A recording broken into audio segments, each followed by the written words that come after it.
அன்பு நேயர்களுக்கு இனிய வணக்கம். துலாம் ராசிக்கார நேயர்களுக்கு நம்ம இன்னைக்கு வீடியோ பதிவுக்கு முழுமையா போறதுக்கு முன்னாடி முருகரை மனதார வணங்கிட்டு வீடியோ பதிவுக்குள்ள போகலாங்க. ஓ முருகா போற்றி, ஓ முருகா போற்றி, ஓ முருகா போற்றி, எனக்காக்கும் முருகனே போற்றி. நல்லதே நடக்கும், நல்லது மட்டும்தான் நடக்கும். நம்மளோட துலாம் ராசிக்காரங்க எப்பவுமே சுறுசுறுப்பா இருப்பாங்க. இவங்க பயங்கரமான புத்திசாலியா இருப்பாங்க. அனுதினமும் ஆண்டவனே துணை என்று வாழக்கூடியவங்களா இவங்க இருக்காங்க. இவங்கள அவ்வளவு சீக்கிரமா யாராலையும் ஏமாத்த முடியாதுங்க. இவங்களுக்கு நிகர் இவங்களாதாங்க இருக்க முடியும். இவங்கள பொறுத்த வரைக்கும் தான் மட்டும் நல்லா இருக்கணும் அப்படிங்கிற சுயநலமெல்லாம் கிடையாதுங்க. தன்னை சுத்தி இருக்கக்கூடிய எல்லோருமே நல்லா இருக்கணும் அப்படிங்கிற பொதுநல குணத்தோட இவங்க வாழ்ந்துகிட்டு இருக்காங்க. இவங்கள பொறுத்த வரைக்கும் தன்னோட வாழ்க்கையில எவ்வளவு பிரச்சனை வந்தாலும் துளி கூட கவலைப்பட மாட்டாங்க. ஆனா நெருங்கிய உறவின் வாழ்க்கையில ஒரு பிரச்சனை வருதுன்னு வச்சுக்கோங்க, ஓடி போய் உதவி செய்யக்கூடியவங்களா இவங்க இருப்பாங்க. துலாம் ராசிக்காரர்கள் மற்றவர்களை பற்றி அதிகம் யோசிப்பாங்க. ஆனா அவர்களின் கஷ்டங்களை யாருமே புரிந்து கொள்றது இல்லைங்க. இதனால இவங்க தனிமையை நாடுறாங்க. 1000 பேர் பின்னாடி இல்லைன்னு ஃபீல் பண்ணாதீங்க. கடவுள் உங்க கூடவே இருக்காருங்க. ஒவ்வொருத்தருக்கும் ஒவ்வொரு விதமான வாழ்க்கை இருக்குதுங்க. இந்த வாழ்க்கையில வாழ்ந்து முடிக்கிறதுக்குள்ள நீங்க என்னென்ன விஷயத்த தெரிஞ்சுக்கிட்டீங்க அப்படிங்கறதுலாங்க உங்களுடைய வாழ்க்கையோட எதிர்காலமே இருக்கு. இந்த வீடியோ பதிவு முழுமையாக துலாம் ராசிக்காரர்களுக்கானதுங்க. நம்ம இன்னைக்கு இந்த வீடியோ பதிவுல எதை பத்தி பார்க்க போறோன்னு பார்த்தீங்கன்னா, துலாம் ராசிக்காரங்களோட ஒட்டுமொத்த வாழ்க்கை விஷயத்தை பத்தியும், ஜாதகம் இல்லாமல் இருக்கக்கூடிய துலாம் லக்னம், துலாம் ராசியில இருக்கக்கூடியவங்களோட ரகசியங்களை பத்தியும் நம்ம தெரிஞ்சுக்க போறோங்க. துலாம் ராசிக்காரங்களுக்கு செல்வம் சேர என்ன செய்யணும், வாழ்க்கை எப்படி இருக்கும் அப்படிங்கறத பத்திய ரகசியங்களை எல்லாம் நம்ம விரிவா தெரிஞ்சுக்க போறேங்க. துலாம் ராசி என்பது காலபுருஷனுக்கு 7வது ராசியாயிருக்கு. இது ஒரு ஊரின் எல்லை முடிந்து இன்னொரு ஊரின் எல்லை தொடங்கக்கூடிய இடமா இருக்குங்க. துலாம் ராசியில பிறந்தவங்க சுக்கிரனின் வீட்டுல செவ்வாய், ராகு, குரு ஆகிய நட்சத்திரங்கள்ல இருப்பாங்க. துலாம் ராசி எல்லையை குறிக்கக்கூடியவரா இருக்காரு. துலாம் ராசியில சூரியன் நீச்சம் பெறதுனால தந்தை போராடிட்டே இருப்பாங்க. மூத்த குழந்தை சம்பந்தப்பட்ட விஷயத்துல ஒரு போராட்டம் இருக்கும். குழந்தை மனக்கவலையோட இருக்கும். உடல்நல பிரச்சனைகள் இருக்கும். தாய்மாமன் வகையில எந்த பிரயோஜனமும் இருக்காதுங்க. உயர்கல்வி படிக்கிறதுக்குள்ள போதும் அப்படின்னு ஆயிருங்க. திருமணத்துக்கு அப்புறம் படிப்பை மாத்தி படிப்பீங்க. உயர்ந்த அந்தஸ்து, பதவி, இன்கிரிமெண்ட், ப்ரமோஷன் கிடைக்கிறதுக்குள்ள வாழ்க்கையில போதும் அப்படின்னு ஆயிரும். உங்களை வச்சு நிறுவனம் நல்லா வரும். ஆனா உங்களுக்கு எந்த பிரயோஜனமும் இல்லை. மாடு மாதிரி உழைப்பீங்க. பலன் நயா பைசாவுக்கு பிரயோஜனம் இல்லை அப்படின்னு நீங்க நினைக்கக்கூடிய அளவுக்கு நடக்கும். துலாம் நேர்மை, நீதி, தர்ம சிந்தனை, மனிதாபிமானம், கடின உழைப்பு போன்ற குணங்களை கொண்டவங்களாயிருப்பாங்க. ஒரு வேலையை இவங்க கிட்ட ஒப்படைத்தா அந்த வேலையை முடிக்க வரைக்கும் இவங்க தூங்கவே மாட்டாங்க. துலாம் ராசி நீதி தராசு மாதிரி. அது வசதி உள்ளவன், இல்லாதவன், படிச்சவன், படிக்காதவன், ஏழை, பணக்காரன், உயர்ந்தவன், தாழ்ந்தவன் அப்படிங்கிற பாகுபாடு பார்க்காது. தப்பு செஞ்சா நம்மளோட துலாம்க்கு பிடிக்கவே பிடிக்காது. தப்ப இவங்கனால ஜீரணிக்கவே முடியாது. துலாம் ராசிக்கு தன்மானம் இயற்கையாகவே இருக்கும். தந்தையார அவ்வளவு பிடிக்கும் இவங்களுக்கு. ஒரு பெண் தெய்வத்தை வழிபாடு செஞ்சாங்கன்னா இவங்க வாழ்க்கையில டாப்புக்கு போயிருவாங்க. சக்தி வழிபாட்டுல சிறந்தவங்களா இவங்க இருப்பாங்க. ஆன்மீகத்துல சிறந்து விளங்குவாங்க. ஆன்மீகனா இவங்களுக்கு ரொம்ப பிடிக்கும். பக்தி மார்க்கம், ஐயப்பன் கோவில் வழிபாடு, மாலை போட்டு போறது ரொம்ப இவங்களுக்கு பிடிக்கும். துலாம்னாவே ஆன்மீகம் அப்படின்னு சொல்லக்கூடிய அளவுக்கு இவங்க ஆன்மீகத்தின் மீது ரொம்பவும் விருப்பம் உள்ளவங்களா இருக்காங்க. குல தெய்வத்துக்கான கிரகம் தான் சனிங்க. குலதெய்வத்துக்குரிய காரகன் சூரியன். குலதெய்வத்துக்கு போக முடியல, சில நேரம் போயிட்டு வந்திருக்கேன், குழப்பமா இருக்கு, என்ன பண்றேனே தெரியல, ரொம்ப தூரம் டிராவல் பண்ணக்கூடிய சூழ்நிலையில இருக்கேன், குலதெய்வ கோயில் எங்க வீட்டில இருந்து ரொம்ப தூரத்துக்கு அப்புறம் இருக்கு அப்படின்னு நினைக்கக்கூடியவங்க கவலைப்படக்கூடிய அவசியம் கிடையாதுங்க. குலதெய்வ கோயிலுக்கு போகக்கூட முடியாத சூழ்நிலையில நீங்க உங்க வீட்டில் இருக்கும்போது குலதெய்வத்தை மனதார நினைச்சு வேண்டுனாவே போதுங்க, குலதெய்வ அருள் நிச்சயமா உங்களுக்கு கிடைக்கும். வீடு, வாகனம், இடம், நிலம், பூமி, சொத்து இதெல்லாம் உங்களுக்கு சிம்பிளா கிடைச்சிரும். உங்களோட வாழ்க்கையில நல்லது தாங்க நடக்கும். கெட்டதுங்கிற பேச்சுக்கெல்லாம் துளி கூட இடம் கிடையாது. துலாம் ராசி, சுக்கிரன் வீட்ல செவ்வாய். சுக்கிரன்னா சொகுசு, செவ்வாய்னா சொத்து. நல்லா குளிச்சுட்டு விபூதி பட்டை போட்டுட்டு பொட்டெல்லாம் வச்சுக்கிட்டு சந்தனமெல்லாம் வச்சுக்கிட்டு நல்லா ட்ரெஸ் பண்ணிக்கிட்டு நீட்டா இருக்கிறது தான் இவங்களுக்கு பிடிக்கும். அப்படி நீங்க இருந்தாதான் உங்களை காப்பாத்தும், அது இல்லைன்னா காப்பாத்தாது. ராகுனா ஆசை, சுக்கிரன்னா சுகமா வாழணும் அப்படின்னு ஆசை. ராகுனா பிரம்மாண்டமா வாழணும், செவ்வாய்னா சொத்தோட வாழணும். ஒரு இடம் வாங்கி போடணும், இங்க ஒரு ஏக்கரா வாங்கி போடணும், 4 சென்டாவது வாங்கணும், ஒரு அரை ஏக்கராவது ஒரு தோட்டம் இருந்தா நல்லா இருக்கும், ஒரு வீடு இருந்தா நல்லா இருக்கும், அதனால ஒரு பண்ணை வீடாவது வாங்கி வைக்கணும் அப்படின்னு ஆசை இருக்கும். செவ்வாய்னா சுக்கிரன்னா லக்ஸூரி வாழ்க்கை வாழணும் அப்படின்னு நினைப்பாங்க. நிச்சயமா நீங்க நினைக்கக்கூடிய அனைத்து விஷயங்களும் கூடிய விரைவில் நிறைவேற போகுது. துலாம் ராசியில ராகு இருக்கிறதுனால வயிறு சம்பந்தமான நோய் வரும். பெண்களுக்கு மென்சஸ் ப்ராப்ளம் வரும். ஆண்களுக்கு தொப்பை போடுறது, வயிறு சுத்துறது, பேக் பெயின் வர்றது, யூரினரி ட்ராக்ல தொந்தரவு வரும், கிட்னில ப்ராப்ளம் வரும். அதனால நீங்க உடல்நலத்தை ஜாக்கிரதையா பார்த்துக்கோங்க. குருவோட நட்சத்திரம் அங்க இருக்கிறதுனால அவரே ரோகாதிபதியாக வர்றாரு. அதனால உங்க வாழ்க்கையில எந்த பிரச்சனையும் வர்றதுக்கு வாய்ப்பு கிடையாது. உங்க வாழ்க்கையில நல்லது நடக்கணும்னு நினைச்சீங்கன்னா உங்க வீட்டுக்கு பக்கத்துல இருக்கக்கூடிய முருகர் ஆலயத்துக்கு போயிட்டு முருகரை மனதார வணங்கிட்டு வாங்க.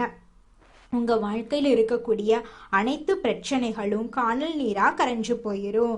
மனைவியோ கணவரோ வருமானம் செய்வாங்க. சில நேரங்கள்ல ராகுவோட நட்சத்திரம் இருக்கிறதுனால கணவனாருக்கு தீய பழக்க வழக்கங்கள் வர்றதுக்கு வாய்ப்பு இருக்கு. குடும்பத்துல கணவன் மனைவிக்குள்ள வர்ற சண்டை சச்சரவு பிரச்சனையெல்லாம் இருந்தாலும் கணவன் மனைவியை விட்டு கொடுக்க மாட்டாங்க, மனைவி கணவனை விட்டு கொடுக்க மாட்டாங்க. ஒரு ஒற்றுமை இருந்துகிட்டே இருக்கும். இவங்க பெரும்பாலும் வாக்கிங் ஜாக்கிங் போவாங்க, எக்ஸசைஸ் பண்ணுவாங்க, உடம்ப நல்லா நீட்டா வச்சிருப்பாங்க. இவங்களுக்கு வேலையில இடம் மாறுறது, ஊர் மாறி வேலைக்கு போறது, டிராவல் பண்ணி வேலைக்கு போறது அப்படிங்கிற சூழ்நிலை அமையுங்க. உயர் அதிகாரிகளால இவங்களுக்கு ப்ரமோஷன் எல்லாம் ஏற்படும். இவங்க தனியார் துறையில வேலை செஞ்சாலும் சரி, அரசு துறையில வேலை செஞ்சாலும் சரி, இவங்களுடைய தகுதிக்கும் திறமைக்கும் ஏற்றார் போல இவங்களுக்கு பதவி உயர்வு, சம்பள உயர்வெல்லாம் கிடைக்குங்க. 2ஆம் அதிபதியே ராசியில இருக்கிறதுனால பல் சம்பந்தப்பட்ட பிரச்சனை வர்றதுக்கு வாய்ப்பு இருக்கு. அதனால உடல் நலத்தை ஜாக்கிரதையா பார்த்துக்கோங்க. அதிர்ஷ்டம் உங்களுக்கு இயற்கையாகவே இருக்கு. எவ்வளவு கஷ்டப்பட்டாலும் எவ்வளவு பிரச்சனை வந்தாலும் திருமணத்துக்கு அப்புறம் வாழ்க்கை சூப்பரா இருக்கும். ப்ரமோஷன் உங்களுக்கு கிடைக்கும். மேரேஜுக்கு அப்புறம் ஒரு நல்ல எதிர்கால மாற்றங்கள் 100% உங்களுக்கு கிடைக்கும். துலாம் ராசி, துலாம் லக்னத்துல யார் பிறந்திருந்தாலும் கல்யாணம் பண்ணிருங்க வேகமா. கல்யாணத்துக்கு அப்புறம் உங்க வாழ்க்கை உயர்வுல போயிரும். பெண்களா இருந்தா 22 இருந்து 23 வயசுக்குள்ள கல்யாணம் பண்ணிருங்க. நிச்சயமா உங்க வாழ்க்கையில நல்லது தாங்க நடக்கும். கெட்டதுங்கிற பேச்சுக்கெல்லாம் துளி கூட இடம் கிடையாதுங்க. அடுத்ததாக நம்முடைய துலாம் ராசியில் இருக்கக்கூடிய ஒவ்வொரு நட்சத்திரக்காரர்களுக்கும் இந்த மாதம் எப்படி இருக்குன்னு பார்க்கலாங்க. இந்த மாதம் குடும்பத்தில் இருந்த அனைத்து பிரச்சனைகளும் காணாமல் போகுதுங்க. உங்களுடைய சாதுர்த்தியமான பேச்சால் அனைத்து விஷயங்களையும் சமாளிக்க போகிறீங்க. பொதுவான காரியங்களில் ஈடுபடும் போது நீங்கள் கவனமாக இருக்கணுங்க. வாகனங்களை பயன்படுத்தும் போது நீங்கள் எச்சரிக்கையாக இருக்கணுங்க. திருமணம் ஆகாதவர்களுக்கு திருமணம் நடக்க போகுதுங்க. குழந்தை பாக்கியம் இல்லாதவர்களுக்கு குழந்தை பாக்கியம் கிடைக்க போகுதுங்க. உங்கள் குடும்பத்தில் தொடர்ச்சியாக நல்ல காரியங்கள் எல்லாம் நடக்க போகுதுங்க. உங்கள் வாழ்க்கையில் இனி வரக்கூடிய காலங்களில் துன்பம் கண்ணீர் அப்படிங்கிற பேச்சுக்கெல்லாம் துளி கூட இடம் கிடையாதுங்க. உங்கள் கையில் பணப்புழக்கம் அதிக அளவில் இருக்க போகுதுங்க. உங்கள் வாழ்க்கையில் நல்லதெல்லாம் அடுக்கடுக்காக நடக்க போகுதுங்க. உங்கள் வாழ்க்கையில் மேலும் நல்லதெல்லாம் நடக்க உங்கள் வீட்டுக்கு பக்கத்தில் இருக்கக்கூடிய முருகர் ஆலயத்துக்கு போயிட்டு முருகரை மனதார வணங்கிட்டு வாங்க. உங்கள் வாழ்க்கையில் நல்லது மட்டும்தாங்க நடக்கும். அடுத்ததாக நம்முடைய துலாம் ராசியில் இருக்கக்கூடிய நட்சத்திரம் சுவாதி. உங்களுக்கு இந்த மாதம் எப்படி இருக்குன்னு பார்க்கலாங்க. இந்த மாதம் எந்த ஒரு விவகாரத்தையும் எதிர்கொள்ளும் போது நீங்கள் கவனத்தோடு இருக்கணுங்க. எதிலும் கூடுதல் கவனத்துடன் இருப்பது நல்லதுங்க. எதிர்பாராத சம்பவங்களால் இழுபறியான நின்ற காரியங்கள் எல்லாம் நல்ல முடிவுக்கு வரப்போகுதுங்க. வெளியூர் பயணங்கள் செல்ல நேரிடலாங்க. சந்திரன் சஞ்சாரம் உடல் ஆரோக்கியம் மனதில் உற்சாகத்தை தருங்க. உங்கள் வாழ்க்கையில் இது நாள் வரைக்கும் இருந்த அனைத்து பிரச்சனைகளும் படிப்படியாக குறைய போகுதுங்க. உங்கள் வாழ்க்கையில் இனி வரக்கூடிய காலங்களில் கவலை கண்ணீர் அப்படிங்கிற பேச்சுக்கெல்லாம் துளி கூட இடம் கிடையாதுங்க. திருமணம் ஆகாதவர்களுக்கு திருமணம் நடக்க போகுது. குழந்தை பாக்கியம் இல்லாதவர்களுக்கு குழந்தை பாக்கியம் கிடைக்க போகுதுங்க. உங்கள் வாழ்க்கையில் சந்தோஷம் நிலச்சிருக்க போகுதுங்க. உங்கள் வாழ்க்கையில் உங்களுடைய ஆசைகள் கனவுகள் எல்லாமே நிறைவேறக்கூடிய மாதமாக உங்களுக்கு இந்த மாதம் அமைஞ்சிருக்குதுங்க. அடுத்ததாக துலாம் ராசியில் இருக்கக்கூடிய நட்சத்திரம் விசாகம் 1, 2, 3 பாதம். உங்களுக்கு இந்த மாதம் எப்படி இருக்குன்னு பார்க்கலாங்க. இந்த மாதம் அவ்வப்போது ஏதேனும் தடங்கள் ஏற்பட்டு நீங்குங்க. தொழில் வியாபாரத்தில் இருப்பவர்கள் சற்று கூடுதலாக உழைக்க வேண்டியிருக்கும். கடன் பிரச்சனைகள் குறையும். போட்டிகள் நீங்கும். வரவேண்டிய பழைய பாக்கிகள் வசூலாகும். உத்தியோகத்தில் இருப்பவர்களுக்கு மறைமுக எதிர்ப்புகள் நீங்கும். மேல் அதிகாரிகளின் ஆதரவு உங்களுக்கு கிடைக்கும். திறமையான செயல்களின் மூலம் பாராட்டு கிடைக்க போகுது. குடும்பத்தில் சுப நிகழ்ச்சிகள் நடக்க போகுது. தாய் மாமன் வழி உறவுகளின் மூலம் உங்கள் குடும்பத்தில் நல்ல விஷயங்கள் எல்லாம் நடக்க போகுது. உங்கள் கையில் பணப்புழக்கம் அதிக அளவில் இருக்க போகுது. உங்கள் வாழ்க்கையில் இது நாள் வரைக்கும் தடைப்பட்ட அனைத்து காரியங்களுமே இனி வரக்கூடிய காலங்களில் தங்கு தடையின்றி நடக்க போகுதுங்க. உங்கள் வாழ்க்கையில் இனி வரக்கூடிய காலங்களில் மேலும் நல்லதெல்லாம் நடக்க நீங்கள் செய்யக்கூடிய பரிகாரம் என்று பார்த்தீங்கன்னா, உங்கள் வீட்டுக்கு பக்கத்தில் இருக்கக்கூடிய அம்மன் ஆலயத்துக்கு போயிட்டு அம்மனை மனதார வணங்கிட்டு வாங்க. உங்கள் வாழ்க்கையில் இருக்கக்கூடிய அனைத்து பிரச்சனைகளும் காணாமல் போயிருங்க. உங்களுடைய மனசுக்கு நிம்மதி கிடைக்குங்க. இந்த உலகத்தில் யாருங்க கோடீஸ்வரன்? கோடி கோடியா பணம் வச்சிருக்கிறவங்களா, பிடிச்ச உணவுகளை சாப்பிட்றவங்களா, பிடிச்ச உறவுகள் கிட்ட பேசுறவங்களா? இதில் யாருமே கோடீஸ்வரன் கிடையாதுங்க. யார் ஒருத்தவங்க நோய் நொடி இல்லாமல் மனக்கவலை இல்லாமல் நிம்மதியாக தூங்குறாங்களோ அவங்க தாங்க இந்த உலகத்திலேயே சிறந்த கோடீஸ்வரன். அப்பேற்பட்ட கோடீஸ்வரன் ஆகக்கூடிய யோகம் உங்களுக்கு இந்த மாதம் அமைஞ்சிருக்குதுங்க. உங்கள் வாழ்க்கையில் இனி வரக்கூடிய காலங்களில் கவலை கண்ணீர் அப்படிங்கிற பேச்சுக்கெல்லாம் துளி கூட இடம் கிடையாதுங்க. இது நாள் வரைக்கும் உங்களுடைய மனசில் இருந்த மனக்கவலைகள் எல்லாம் இனி வரக்கூடிய காலங்களில் காணாமல் போகுதுங்க. நீங்கள் சந்தோஷமான ஆரோக்கியமான வாழ்க்கையை இனி வரக்கூடிய காலங்களில் வாழ போறீங்க. உங்கள் வாழ்க்கையில் சந்தோஷம் நிலச்சிருக்க போகுதுங்க. எடுத்த காரியத்தை செய்து முடிக்கும் வரை உணவு உறக்கமின்றி கடுமையாக உழைக்கும் துலாம் ராசியினரே, அனைவரையும் அனுசரித்து செல்வதில் திறமை உடையவர்களா நீங்க இருக்கீங்க. இந்த மாதம் எடுத்த காரியம் கைகூட போகுது. விரோதிகளும் நண்பர்களாக போறாங்க. மறைமுக எதிர்ப்புகள் விலக போகுது. பணவரத்து திருப்தி தரும். கடன் விவகாரங்களில் எச்சரிக்கை தேவை. உத்தியோகத்தில் இருப்பவர்கள் செய்தொழிலில் முன்னேற்றம் காண்பார்கள். தொழில் வியாபாரத்தில் இருந்த போட்டி குறையும். விரிவாக்கம் செய்வது தொடர்பான ஆலோசனைகளில் ஈடுபடுவீர்கள். பயணங்கள் மூலம் லாபம் கிடைக்கப் பெறலாம். மேல் அதிகாரிகளால் உத்தியோகஸ்தவர்களுக்கு நன்மை உண்டாகும். வாழ்க்கை துணை மூலம் ஆதாயம் கிடைக்கப் பெறுவீர்கள். உறவினர்கள் நண்பர்கள் மூலம் தக்க தருணத்தில் உதவிகள் கிடைக்கும். பிள்ளைகள் வழியில் எதிர்பார்த்த நன்மைகள் உண்டாகும். அவர்களின் ஆதரவு உங்களுக்கு கிடைக்கும். மறைமுக எதிர்ப்புகள் விலகும். எதிரிகளும் நண்பர்கள் ஆவார்கள். கொடுக்கல் வாங்கலில் கவனம் தேவை. கல்வியில் முன்னேற்றம் உண்டாகும். உங்களுக்கு பின்னால் உங்களை பற்றி புறம் பேசியவர்கள் உங்களிடம் சரணடைவார்கள். எதினும் எச்சரிக்கை தேவை. இதுநாள் வரைக்கும் உங்களை மதிக்காமல் இருந்த சொந்த பந்தங்கள் இனி வரக்கூடிய காலங்களில் உங்களை தேடி வரப்போகிறார்கள். உங்களுடைய உடல்நிலை ஆரோக்கியமாக இருக்கப் போகிறது. உங்களுடைய ஆசைகளும் கனவுகளும் நிறைவேறப் போகிறது. திருமணம் ஆகாதவர்களுக்கு திருமண தடை நீங்கி திருமணம் நடக்கப் போகுதுங்க. குழந்தை பாக்கியம் இல்லாதவர்களுக்கு குழந்தை பாக்கியம் கிடைக்கப் போகுதுங்க. பூர்வீக சொத்து ரீதியாக இருந்த அனைத்து பிரச்சனைகளுக்கும் தீர்வு கிடைக்க போகுது. உங்களுக்கு வரவேண்டிய பூர்வீக சொத்து உங்க கையில வந்து சேரப்போகுதுங்க. இது நாள் வரைக்கும் நீங்க ஒவ்வொரு நாளையும் பணங்காசு 4-5 பேர்கிட்ட கடன் வாங்கி வாழ்ந்திருப்பீங்க. ஆனா இனி வரக்கூடிய காலங்கள்ல நீங்க பணங்காசு 4-5 பேர்கிட்ட கடன் வாங்கி வாழ்ந்த நிலை போய் நீங்க 4-5 பேருக்கு பணங்காசு கொடுக்கக்கூடிய அளவுக்கு செல்வாக்குல உயர்ந்த வாழ்க்கைய வாழ போறீங்க.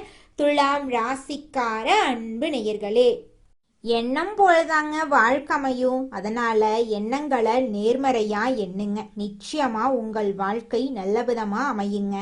என்னால இந்த செயலை செய்ய முடியாது, இந்த தொழிலை தொடங்க முடியாது, இவங்க கிட்ட போய் பேச முடியாது, என் வாழ்க்கையில நல்லது நடக்காது, இந்த மாதிரி எதிர்மறை எண்ணங்களை தவறியும் நினைத்து விடாதீங்க. மாறாக என்னால இந்த செயலை செய்ய முடியும், என்னால இந்த தொழிலை தொடங்க முடியும், என் வாழ்க்கையில நல்லது நடக்கும், என் தொழில லாபம் கிடைக்கும், இந்த மாதிரி நேர்மறையான எண்ணங்களை எண்ணுங்க. நிச்சயமா உங்க வாழ்க்கையில நீங்க நினைக்கக்கூடிய எண்ணங்கள் தாங்க நடக்கும். அதனால நீங்க நினைக்கக்கூடிய எண்ணங்களை நேர்மறையான எண்ணங்களா எண்ணுங்க. உங்களுடைய எண்ணங்கள் நிச்சயமா நடந்தே தீருங்க. நல்லதே நடக்கும், நல்லது மட்டும்தாங்க நடக்கும். கெட்டது அப்படிங்கிற பேச்சுக்கெல்லாம் துளி கூட இடம் கிடையாதுங்க. குலதெய்வம் எங்கேயோ இருக்குது, என்னமோ இருக்குது அப்படிலாம் நீங்கள் நினைக்க வேண்டாங்க. நீங்கள் எங்கிருந்தாலும் ஒரு தீபம் ஏற்றி வச்சு அந்த தீப ஒளியில தெய்வங்கள் இருக்கிறாங்க அப்படின்னு நினச்சி வழிபாடு செய்யுங்க. குலதெய்வமே தெரியாவிட்டாலும் வீட்டில் தீபம் ஏற்றி வச்சு ஏதாவது ஒரு நல்ல நாளில் குலதெய்வத்தை நினச்சி வழிபாடு செய்யுங்க. குலதெய்வ வழிபாடு குலம் காக்குங்க, குலம் தலைக்கும். முதல்ல குலதெய்வம், அப்புறம் இஷ்டப்பட்ட தெய்வம், அப்புறம் உங்களுக்கு விருப்பப்பட்ட தெய்வங்க. எந்த கோயிலுக்கு போனாலும் என்ன பண்ணாலும் ஏற்றமில்லை அப்படின்னு நீங்க சொல்லுவீங்க. தினமும் எந்திரிச்ச உடனே சூரிய பகவானை நமஸ்காரம் பண்ணுங்க. அவங்களுடைய அனுகிரகம் இருந்தா போதும். மற்ற கிரகங்கள் எல்லாம் சாதகமா இல்லைனா கூட பரவாயில்ல, அந்த சூரியனுடைய பிரகாசம் உங்க வாழ்க்கையவே பிரகாசமா மாத்திருங்க. அந்த வெளிச்சம் உங்களை வந்து சேருங்க. உங்க வாழ்க்கையில் இருக்கக்கூடிய கண்ணீரெல்லாம் கரைஞ்சு போயிருங்க. மனிதனா பிறந்த ஒவ்வொருவருக்கும் ஆசை இருக்கதாங்க செய்யும். அந்த ஆசைகளை அடைய நம்ம நினைச்சா மட்டும் பத்தாதுங்க. முழு மனசோட நம்மளுடைய ஆசைகளை அடைவதற்கான வழிய ஒவ்வொரு நாளும் என்ன பண்ணணும்னு யோசிச்சு அதற்கான திட்டங்களை தீட்டி உழைச்சுக்கிட்டே இருக்கணுங்க. உழைச்சா நிச்சயமா நம்மளுடைய ஆசைகள் எல்லாமே நிறைவேறிடுங்க. உங்க வாழ்க்கையில இனி வரக்கூடிய காலங்கள்ல உங்களுடைய அனைத்து ஆசைகளும் நிறைவேற போகுதுங்க. அப்படி ஒவ்வொரு மனிதனுக்கும் இருக்கக்கூடிய பொதுவான ஆசை என்னன்னு பார்த்தீங்கன்னா 16 செல்வங்களையும் அடைந்து வாழணும் அப்படின்னு தான் ஒவ்வொரு மனிதனுடைய ஆசையும் இருக்குதுங்க. பணம் வேணும், பதவி வேணும், புகழ் வேணும், கௌரவம் வேணும் அப்படின்னு தான் ஒவ்வொரு மனிதனும் தினமும் வாழ்ந்துகிட்டு இருக்கான். அதை நோக்கிய பயணத்தை தான் ஒவ்வொரு நாளும் மனிதன் வாழ்ந்துகிட்டு இருக்கான். ஒவ்வொரு நாளையும் ரசிச்சு வாழ்றது கிடையாது எந்த ஒரு மனிதனும். போராட்டத்துல தாங்க இந்த உலகத்துல ஒவ்வொரு மனிதனும் வாழ்க்கைய வாழ்ந்துட்டு இருக்காங்க. உங்க வாழ்க்கையில மேலும் நல்லதெல்லாம் நடக்க இந்த பரிகாரத்தை மட்டும் செஞ்சுக்கிட்டு வாங்க. உங்க வாழ்க்கையில நல்லது தாங்க நடக்கும். பரிகாரம் என்னன்னு பார்த்தீங்கன்னா, உங்க வீட்டுக்கு பக்கத்துல இருக்கக்கூடிய முருகன் கோயிலுக்கு வாரத்துல ஒவ்வொரு செவ்வாய்க்கிழமையும் முருகன் கோயிலுக்கு போயிட்டு முருகருக்கு 6 நெய் விளக்கு ஏற்றி முருகர்கிட்ட உங்க வாழ்க்கையில இருக்கக்கூடிய நிறைகுறைகளை சொல்லிக்கிட்டு வாங்க. கூடிய விரைவில் உங்க வாழ்க்கையில இருக்கக்கூடிய பிரச்சனைகள் எல்லாமே காணல் நீரா கரைஞ்சு போயிடும். உங்க வாழ்க்கையில இனி வரக்கூடிய காலங்கள்ல தடை, தாமதம், கவலை, துன்பங்கள் எல்லாம் வரவே வராது. நல்லது தாங்க நடக்கும். நல்லது மட்டும் தாங்க நடக்கும். நன்றி, வணக்கம்.